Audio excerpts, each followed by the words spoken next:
Logikanya, penjahat itu pasti lari dari keramaian karena takut ketahuan.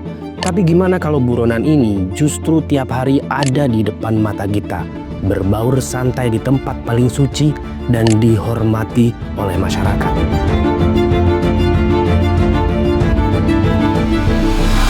Oke, selamat datang kembali di channel Maharunika. Hari ini kita nggak cuma bakal ngebahas soal kasus kriminal Gaza, Bray. Tapi kita bakal ngebedah sebuah fenomena ironis dan fakta kelam dari sejarah gelap penegakan hukum yang ada di negara kita Indonesia. Cerita tentang dua penjahat besar. Yang satu adalah maling uang rakyat alias koruptor yang nilep duit miliaran rupiah sampai bikin bangkrut sebuah mega proyek. Yang satu lagi adalah seorang tentara pembunuh kejam berdarah dingin yang udah ngehabisin nyawa teman-temannya sendiri hanya demi uang. Nah, mereka berdua adalah seorang buronan dan mereka berdua adalah buronan tingkat tinggi dikejar-kejar aparat. Tapi mereka berdua selalu berhasil lolos puluhan tahun. Pertanyaan terbesarnya, terus di mana mereka sembunyi selama bertahun-tahun itu? Jawabannya benar-benar di luar nalar. Mereka nggak sembunyi di hutan. Mereka malah berdiri dengan gagah dan penuh wibawa di depan mimbar gereja dan di depan jamaah masjid. Dan kalian nggak salah dengar, sang koruptor ini menyamar menjadi seorang pendeta yang ada di gereja. Dan sang pembunuh berdarah dingin ini menyamar menjadi seorang ustadz. Tapi sebelum kita ngebahas si pembunuh berdarah dingin, mari kita mulai dari kasus pertama yang baru aja pecah di tahun 2026 dan di bulan ini, di bulan Juli. Sebuah pencurian miliaran rupiah yang pelakunya tiba-tiba menghilang begitu aja. Dan apa yang sebenarnya dicuri?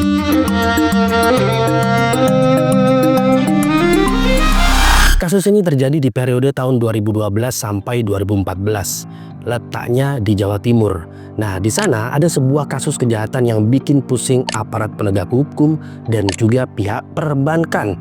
Kasus ini melibatkan Bank Jatim, salah satu bank daerah yang perputaran uangnya benar-benar lumayan besar. Dalam kasus ini, pelaku utamanya bernama Lim Susilowati. Dan perlu kalian tahu, Lim ini itu bukan orang sembarangan, Bray. Dia adalah seorang komisaris di sebuah perusahaan bersama kakaknya yang bernama Liu dan juga anaknya yang bernama Bastian. Nah, mereka ini ngebangun sebuah sindikat kejahatan finansial keluarga. Bener-bener gila banget. Kalau keluarga lain ya, pada umumnya mereka tuh pasti bisnis bareng, seperti jualan bareng atau buka toko bareng. Nah, keluarga ini itu enggak, mereka enggak melakukan hal yang mainstream, enggak. Keluarga ini malah bikin konspirasi tingkat tinggi buat ngebobol bank. Modusnya gimana? Jadi gini, mereka ini ngajuin yang namanya kredit fiktif. Buat kalian yang belum paham, kredit fiktif itu ibaratnya kalian minjem duit ke bank pakai proposal proyek atau jaminan yang sebenarnya bodong, alias nggak ada fisiknya atau datanya itu udah dimanipulasi sedemikian rupa biar kelihatan meyakinkan pihak bank. Nah, Lim dan keluarganya ini itu ngerancang proposal proyek palsu yang kelihatannya super rapi banget. Seolah-olah perusahaannya ini memang butuh suntikan dana buat ngerjain proyek yang besar. Tapi saat itu Bank Jatim mungkin kurang teliti dalam proses screening atau kecolongan data. Akhirnya ngucurin dana kredit ke perusahaan mereka. Duit yang cair bener-bener gak main-main. Angkanya tembus sampai 4,5 miliar rupiah. Tapi sesuai dengan niat busuk dari awal, proyek yang dijanjikan itu gak pernah ada, Bray. Buru-buru proyeknya jalan, cicilan utangnya ke bank itu langsung macet total. Jadi duit 4,5 miliar itu lenyap gitu aja masuk ke kantong pribadi mereka dan dicuci ke berbagai jenis aset. Setelah adanya laporan kejaksaan dan kepolisian akhirnya turun tangan ngebongkar kasus ini. Setelah penyidikan panjang, kebusukan keluarga ini akhirnya tercium juga. Surat penetapan tersangka langsung dikeluarkan dan ketika aparat udah siap ngegerebek, dan masukin Lim dan anaknya Bastian ke balik jeruji besi buat mempertanggungjawabkan perbuatan mereka. Ada sesuatu yang terjadi di luar nalar. Ini bener-bener gak habis pikir, bray. Pas aparat datang ke alamat rumah dan kantor mereka, ternyata hasilnya gak ada siapa-siapa, bray. Kosong, gak ada orang sama sekali. Lim Susilowati beserta kakak dan anaknya kabur dengan membawa lari uang miliaran rupiah hasil dari ngerampok bank tadi. Dan gak ada jejak sama sekali, gak ada mutasi rekening yang mencurigakan setelah pelarian. Nomor handphone mati total dan mereka resmi masuk ke dalam daftar pencarian atau DPO alias buronan kelas kakap. Setelah itu 1 tahun berlalu, polisi masih nyari. 2 tahun, 3 tahun sampai berganti dekade, jejak Lim tetap nihil. Dan perlu kalian tahu, keluarga ini pinter banget mutus rantai komunikasi dan ngilangin jejak digital mereka. Tapi bertahun-tahun menghilang seakan-akan menjadi hantu tak tersentuh hukum. Tembok pertahanan keluarga Lim ini akhirnya mulai retak di tahun 2026. Kakak dan anak Lim berhasil diringkus, tapi tidak dengan Lim Susilowati. Nah pertanyaannya, kemana otak utama ini bersembunyi? Dan profesi baru apa yang dia pakai buat ngelabui semua orang, bahkan aparat penegak hukum?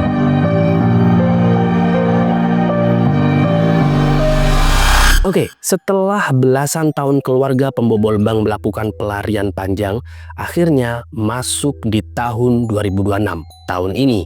Nah, aparat penegak hukum kita yang mungkin udah pakai teknologi pelacakan yang lebih canggih, akhirnya berhasil mengetahui keberadaan Liu, yaitu kakak dari Lim sendiri, dan anaknya yaitu Bastian. Mereka berdua ditangkap lebih dulu. Dan penangkapan ini menjadi pukulan telak buat Lim, bray. Dan perlu kalian tahu posisinya Lim. Selama belasan tahun, Lim ini hidup enak dari uang haram. Ngerasa bahwa Lim ini lebih pinter dari polisi. Tapi tiba-tiba orang-orang terdekat saat keciduk satu persatu, otomatis rasa aman yang selama ini dia bangun langsung hancur gitu aja, bray. Akhirnya rasa paranoid bahkan ketakutan bakal digerebek kapan aja itu hadir, bray. Dan entah hidayah apa yang didapatkan Lim, akhirnya dia sadar kalau pelariannya udah nggak ada gunanya lagi. Dan cepat atau lambat pasti bakal ketangkep juga. Akhirnya Lim Susilowati ngambil keputusan final. Dan dia menyerah, bray. Dia menyerah secara sukarela mendatangi kantor aparat penegak hukum. Pas dia menyerahkan diri, ada sebuah rahasia besar yang selama ini terkubur rapat-rapat. Dan fakta yang bikin semua aparat di ruangan interogasi itu benar-benar speechless dan geleng-geleng kepala. Ternyata Lim Susilowati ini bukannya sembunyi di tempat terpencil. Dia ternyata hidup normal di tengah masyarakat. Dan untuk mengelabui aparat penegak hukum, dia menjalani sebuah profesi penting. Profesi apa itu? Nah, di sini dia itu berubah wujud, bray, menjadi seorang pendeta perempuan yang aktif di sebuah gereja. Nah, sekarang buat kalian yang belum paham, kita cerna baik-baik informasinya. Nih, jadi ada seorang maling yang nyolong duit negara miliaran rupiah. Harusnya mereka itu ngerasa dikejar-kejar dosa, tapi mereka dengan santainya memakai jubah pendeta dan dia berdiri di atas mimbar, memegang Alkitab dan memberikan khotbah soal moral, kejujuran, ajaran kasih kepada jemaatnya setiap hari Minggu. Mirisnya, jemaat gereja tempat dia beribadah ini benar-benar gak ada yang tahu sama sekali soal latar belakang pendeta mereka. Di mata jemaat, Lim adalah sosok pelayan Tuhan yang suci, ramah, dan penuh empati. Dia menyapa jemaat, ngasih nasihat buat orang-orang yang lagi punya masalah hidup, mimpin doa, tanpa ada satupun orang yang curiga kalau tangan yang dipakai buat memberkati mereka itu adalah tangan untuk memanipulasi dokumen bank dan ngerampok duit rakyat. Sampai sini ada sebuah pertanyaan besar yang sekarang sebenarnya masih menjadi perbincangan panas di kasus ini. Pertanyaannya, gimana caranya Lim ini bisa masuk ke institusi keagamaan, diangkat menjadi pendeta tanpa ada proses verifikasi latar belakang hukum, atau sederhananya kayak verifikasi SKCK. Nah, kalau seandainya kalian punya pendapat, tulis di kolom komentar. Bahkan beberapa diskusi pakar menyebut ada kemungkinan besar uang miliaran rupiah hasil rampokannya itu dipakai untuk membuat identitas baru. Dengan cara gimana? Dengan cara dia pindah ke daerah baru, ngebuang masa lalunya, dan membuat lagi dengan menggunakan identitas yang lebih bersih dan membangun image sebagai pemuka agama. Akhirnya, institusi gereja yang pada dasarnya menjunjung tinggi asas kepercayaan dan kasih kemungkinan besar nggak menaruh curiga sama sekali terhadap Lim ini. Dan perlu kalian tahu, ini semuanya adalah bentuk manipulasi psikologis tingkat dewa yang dilakukan oleh Lim. Dan Lim sendiri berlindung di balik sesuatu yang sangat sakral. Karena dia sadar di Indonesia, tokoh agama punya posisi sangat dihormati dan nyaris nggak pernah dicurigai sebagai pelaku kriminal kelas kakap. Dan sampai sini kita bisa tahu bahwa Lim Susilowati memang berhasil mencoreng institusi agama dengan uang curiannya. Tapi percaya, sejahat-jahatnya kejahatan yang dilakukan Lim itu belum ada apa-apanya dibandingkan kasus kedua. Sekarang mari kita mundur ke tahun 1970-an. Di tahun itu ada sebuah kasus yang berhubungan dengan ambisi, hutang, dan sakit hati yang akhirnya menciptakan seorang monster berseragam militer.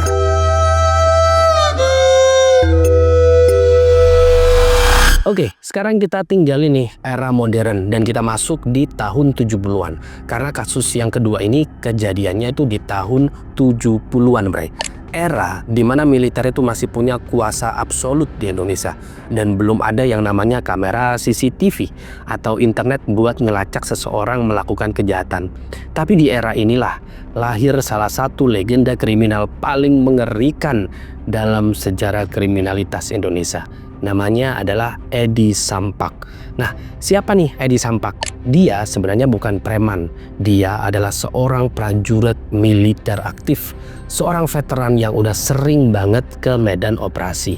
Dan pangkatnya saat itu adalah sersan mayor. Dan sebagai seorang sersan di zaman itu, posisi Edi ini benar-benar lumayan dihormati. Tapi sayangnya di balik seragamnya, Edi ini punya sifat ambisius yang kadang kalau seandainya keluar itu nggak terkontrol. Dan ceritanya dimulai dari ambisi politik tingkat desa. Edi Sampak dengan latar belakang militer ngerasa bahwa dirinya ini sangat layak dan pantas buat jadi seorang kepala desa atau kades. Akhirnya dia pun nekat mencalonkan diri dalam pilkades. Dan perlu kalian tahu, buat nyalonin diri jadi kades itu butuh modal yang nggak sedikit. Mulai dari biaya kampanye, narik massa, dan segala macem. Bahkan kalau seandainya di kampung-kampung pelosok itu terkadang ada yang berbau mistis-mistis kayak gitu juga butuh dana, Bray. Makanya dananya yang dibutuhkan cukup besar. Saking ngebetnya pengen menang, Edi ini sampai rela berhutang sana-sini. Sampai akhirnya total hutang yang dia kumpulkan mencapai 3 juta rupiah. Sampai di sini kalian mungkin mikir, 3 juta doang, duit segitu mas sekarang cuma bisa beli HP Android level entry. Tapi tunggu dulu, jangan salah, Bray. Ini itu tahun 70-an. Di zaman itu harga emas per gramnya ya mungkin masih ribuan perak. Dan uang 3 juta di tahun segitu nilainya mungkin setara sama ratusan juta, bahkan miliaran rupiah di masa sekarang. Tapi apakah rencananya berhasil? Enggak, Bray. Justru yang datang adalah malapetaka. Setelah ngeluarin modal hutang sana-sini, Edi Sampak ini kalah dalam pilkades. Saat itu ambisinya benar-benar hancur. Dia kalah dan gak punya jabatan. Tapi hutang 3 juta rupiah yang jatuh tempo itu terus ngejar-ngejar dia. Dan akhirnya kondisi mental Edi saat itu berada di titik paling desperate atau putus asa. Dan di tengah kefrustrasiannya itu, dia bukannya introspeksi. Edi ini malah nyari kambing hitam. Dia mengarahkan rasa sakit hatinya ini ke atasannya sendiri. Loh, kok bisa? Iya, sang komandan Kodim. Kenapa harus komandan Kodim? Jadi gini, saat itu Edi ini ngerasa yakin banget. Tapi nggak tahu ya, ini cuma halusinasinya dia atau emang ada intrik politik internal di dalam Kodim, gue juga nggak tahu. Edi ini yakin kalau sang komandan udah mensabotase proses pilkadesnya. Artinya dia ngerasa bahwa komandannya lah yang bikin dia gagal menjadi kepala desa.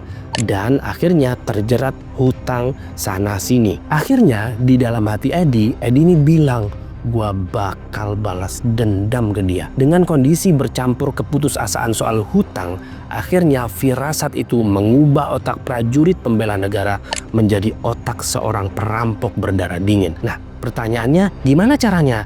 Jadi gini, beberapa waktu setelah dalam kegiatan militer, ternyata ada kesempatan buat balas dendam dan ngelunasin hutangnya. Edi ini tahu, Bray, informasi rahasia internal kalau setiap bulan ada jadwal pencairan uang gaji untuk seluruh anggota Kodim.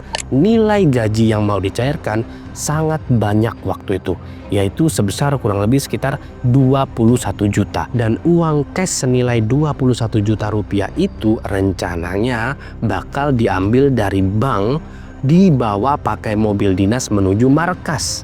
Tapi otak kriminal Edi saat itu langsung berputar. Dia nggak peduli kalau itu adalah uang keringat rekan-rekannya sesama prajurit. Yang ada di kepalanya cuma satu, gua harus rampas uang itu. Dan kalian perlu tahu, merampok uang puluhan juta yang dikawal langsung oleh tentara bersenjata bukanlah perkara yang mudah. Butuh lebih dari sekedar keberanian. Dan di sebuah jalanan sepi di Cianjur, Edi Sampak membuktikan betapa kejamnya dia, Bray.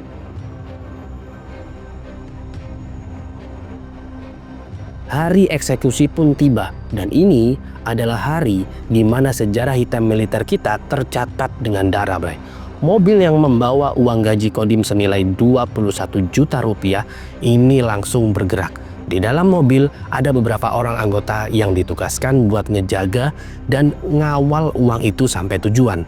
Mereka adalah teman-teman Edi sendiri, dan mereka pakai sebuah mobil jenis travel buat ngebawa tas berisi gebokan uang tersebut. Di mana Edi Sampak? Nah, Edi Sampak ini ternyata udah mempersiapkan semuanya secara matang.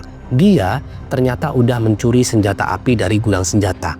Dia mengatur skenario seolah-olah dia lagi butuh tumpangan. Akhirnya mobil pembawa uang itu dicegat oleh Edi. "Bang, sini bang." Nah, karena yang nyetop ini adalah sesama anggota militer, ya jelas teman-temannya nggak curiga sama sekali.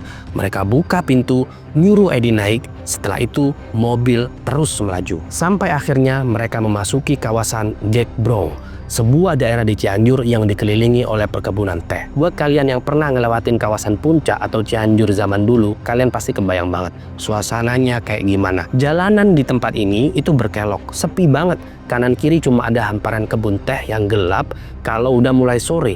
Dan jarak antar rumah penduduk itu sangat jauh. Bener-bener lokasi yang sempurna buat melakukan kejahatan tanpa saksi mata. Dan tepat di tengah kebun teh Jack Brong, wajah ramah Edi Sampak ini tiba-tiba berubah jadi monster. Tanpa ada peringatan, tanpa cekcok sama sekali, dari kursi belakang Edi mengokang senjata curiannya dan dor. Suara tembakan langsung terdengar dengan kencang. Ternyata Edi memberondong teman-temannya sendiri dari jarak yang sangat dekat. Sedangkan orang-orang yang beberapa menit lalu mungkin masih ngobrol sama Edi, tiba-tiba tewas dalam waktu yang singkat tanpa ampun. Nah, setelah memastikan semua pengawal itu benar-benar tewas, Edi mengambil tas berisi uang 21 juta. Sedangkan untuk menghilangkan jejak kekejamannya, dia nyiram mobil travel itu pakai bensin dan membakarnya beserta jenazah teman-temannya yang ada di dalam sana. Setelah itu, Edi kabur bawa uang puluhan juta. Lalu dalam waktu yang cepat, berita perampokan dan pembantaian anggota Kodim langsung meledak di mana-mana. Militer dan kepolisian benar-benar marah, dan akhirnya operasi perburuan besar-besaran langsung digelar. Ratusan personel dikerahkan buat nyisir setiap jengkal hutan, gunung, dan pedesaan buat nyari Edi Sampak. Dengan perintah yang sama, tangkap dia dalam kondisi hidup atau mati. Tapi dari sinilah cerita ini berubah jadi makin gak masuk akal dan masuk ke ranah mistis. Nah, Edi Sampak ini itu licinnya minta ampun, Bray.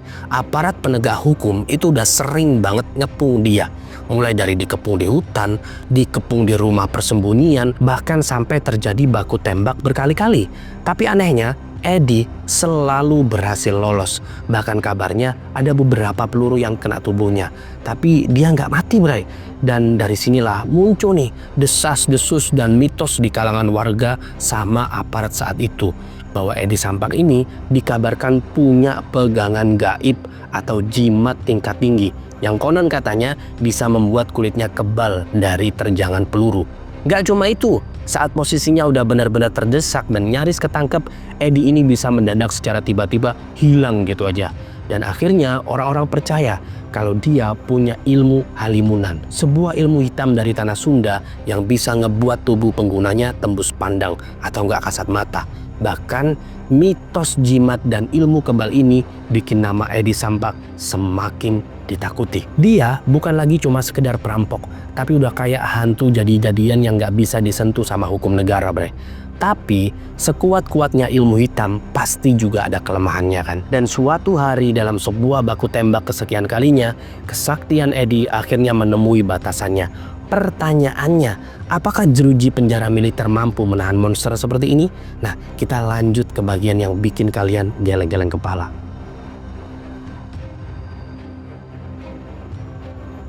Dalam sebuah operasi pengepungan besar-besaran yang terjadi beberapa waktu setelah tragedi Gekbro, Edi akhirnya berhasil disudutkan. Kali ini aparat nggak ngasih celah sedikit pun. Walau konon kebal peluru, Edi terus-terusan dihujani berbagai jenis serangan. Dan akhirnya fisiknya tumbang bukan karena serangan organ vital, tapi karena dia kehabisan darah dari luka-luka luar. Dan akhirnya dia pingsan dan berhasil diringkus hidup-hidup. Lalu Edi langsung diseret ke pengadilan militer dengan bukti pembunuhan sadis berencana terhadap sesama prajurit dan perampokan uang negara senilai 21 juta. Saat itu juga hakim militer nggak ragu-ragu buat ngetop Palu dengan hukuman paling berat, yaitu vonis mati. Akhirnya dia dijeploskan ke dalam penjara militer yang terkenal punya penjagaan berlapis dan sangat disiplin, sampai nggak ada tuh istilahnya napi bisa kong kali kong sama sipir di sana. Tapi apakah memasukkan Edi ke penjara militer dengan penjagaan berlapis sudah membuat Edi jera? Nggak semudah itu ternyata. Beberapa hari setelahnya, Edi melakukan aksi gila yang bikin petinggi militer benar-benar geleng-geleng kepala. Nah, kejadiannya saat itu di waktu malam. Di tengah malam, dengan cara yang masih jadi misteri sampai sekarang, apakah dia ngebobol tembok, ngergaji trali, atau pakai sisa ilmu halimunannya, Edi Sampak berhasil kabur dari penjara militer dengan keamanan yang sangat ketat.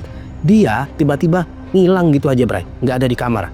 Dan pelarian kedua ini jauh lebih epik, lebih rapi, dan lebih panjang dari pelarian pertamanya. Karena sadar kalau wajah aslinya udah dihafal sama semua tentara se-Indonesia, Edi merubah total penampilannya dan juga identitasnya.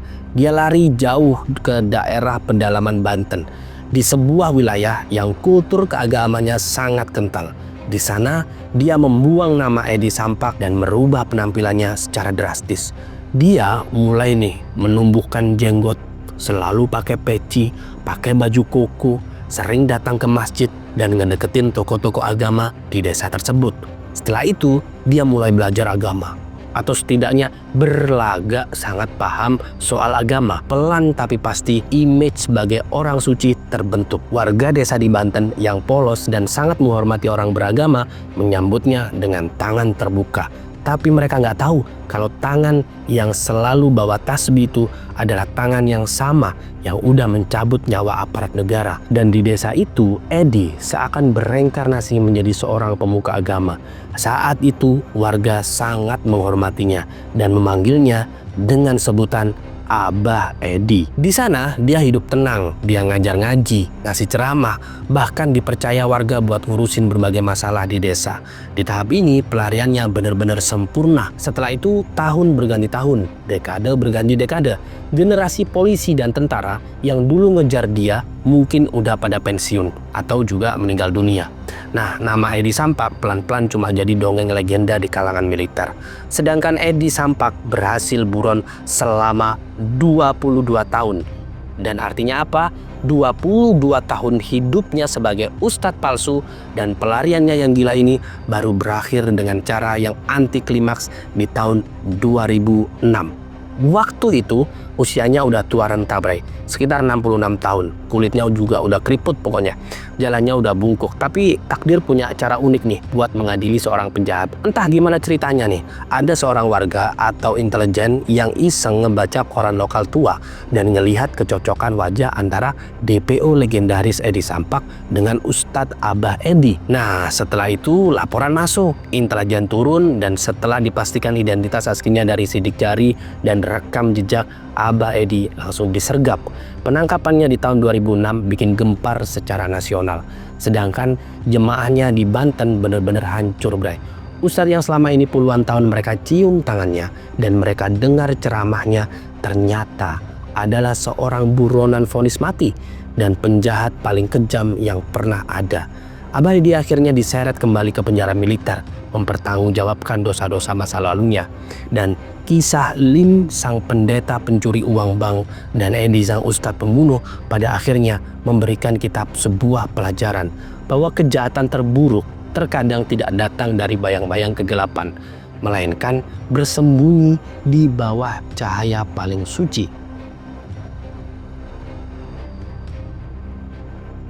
Ngebahas dua kasus ini bener-bener bikin gua ngerasa campur aduk sebenarnya, bray. Dan kalau cerita ini dijadikan skrip film Hollywood, mungkin sutradaranya juga bakal diprotes sama penonton karena ceritanya dianggap terlalu halu, nggak masuk akal. Ya masa penjahat jadi ustadz, ya masa penjahat jadi pendeta, kayak gitu. Tapi inilah fakta yang terjadi di negara Konoha.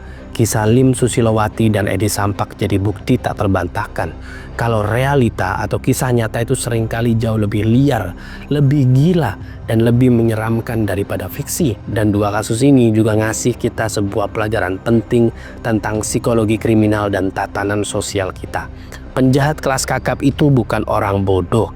Mereka cerdas secara manipulatif dan mereka tahu persis apa kelemahan terbesar di masyarakat kita, yaitu terlalu gampang percaya, menaruh hormat, dan nyaris nggak pernah menaruh curiga pada seseorang yang sudah memakai atribut keagamaan. Sedangkan institusi agama, tempat ibadah, mimbar suci, itu semua adalah tempat yang kita anggap bersih dari dosa duniawi. Lim dan Edi memanfaatkan zona aman itu buat kamuflase. Mereka berlindung di balik ayat suci dan jubah kebesaran agama untuk menghindari kejaran peluru dan jerat hukum negara. Mereka adalah definisi secara harfiah dari pepatah yang berbunyi serigala berbulu domba. Dan sejujurnya, saat gua riset topik ini, gua bener-bener kepikiran kalau dua orang sekelas buronan kelas kakap aja bisa lolos screening dan jadi pemuka agama yang dihormati selama puluhan tahun. Kira-kira ada berapa banyak lagi buronan, penipu, atau pelaku kejahatan di luar sana yang sembunyi di balik topeng yang sama, yang mungkin berdiri di sebelah kita, menyapa kita tiap hari, bahkan menyapa kita tiap akhir pekan, tanpa kita tahu apa yang udah mereka lakuin di masa lalu. Sekarang gua pengen denger pendapat kalian yang udah nyimak dari awal dari dua kasus ini. Kasus Lim, sang pencuri yang jadi pendeta, atau kasus Edi yang jadi ustadz atau jadi Abah Edi. Mana yang menurut kalian paling gila dan paling nekat dan plot twistnya paling parah? Atau mungkin kalian pernah dengar kasus serupa di daerah kalian tentang orang yang dihormati ternyata punya rahasia gelap? Coba kita diskusi dengan sehat dan buka-bukaan, tentunya dengan tetap saling menghargai satu sama lain. Jangan lupa untuk like kalau kalian suka sama pembahasan true crime kayak gini atau misteri psikologis kayak gini. Share video ini ke teman-teman tongkrongan, grup keluarga, ataupun siapapun lah yang suka ngebahas cerita nyata kayak gini. Dan pastinya subscribe biar gua makin semangat nih ngulik dan nyari cerita-cerita gila lainnya dari seluruh penjuru Indonesia, dan nyalain juga loncengnya biar kalian dapat notifikasi pas ada video baru yang rilis. Gua pamit undur diri, jaga diri kalian, jangan gampang ketipu sama penampilan luar. Stay rational, stay curious, and I'll see you in the next story. Bye.